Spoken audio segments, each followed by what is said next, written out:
Hello everyone, how are you all. Supreme court के सामने एक ऐसा मामला आया है जिसमें एक स्टाम्प विक्रेता ने 10 रुपये के स्टाम्प पे 2 रुपये ज़्यादा लिए, यानी कि 12 रुपये लिए। इस पर सुप्रीम कोर्ट ने कहा कि जो स्टाम्प विक्रेता होते हैं, जो कोर्ट में बैठे होते हैं, स्टैम्प पेपर्स बेचते हैं, तो ये स्टैम्प पेपर बेचने वाले ये भी लोक सेवक होते हैं और ये किसी से भी ज़्यादा पैसे वसूल नहीं कर सकते।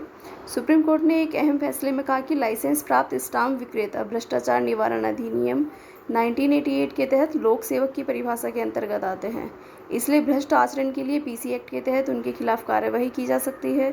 सुप्रीम कोर्ट ने शुक्रवार को भ्रष्टाचार निवारण अधिनियम 1988 की व्याख्या करते हुए सह महत्वपूर्ण निर्णय दिया। जस्टिस जेबी पारदीवाला और जस्टिस आर महादेवन की खंडपीठ ने कहा कि किसी व्यक्ति द्वारा किए जा रहे कर्तव्य की प्रकृति यह निर्धारित करते समय सर्वोपरि महत्व रखती है कि ऐसा व्यक्ति पीसी एक्ट के तहत परिभाषित लोक सेवक की परिभाषा के दायरे में आता है या नहीं आता।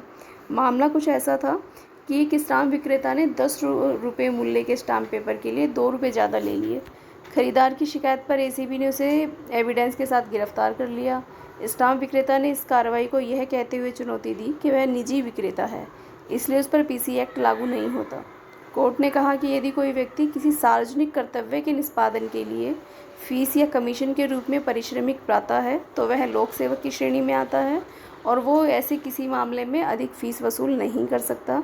तो जो स्टाम्प विक्रेता होते हैं, कोर्ट में स्टाम्प बेचते हैं, तो उनको भी ध्यान रखना चाहिए जिसका जितना मूल्य हो उतना ही मूल्य लिया जाए। अधिक मूल्य लेने पर उन पर कार्रवाई की जा सकती है। Thank you so much.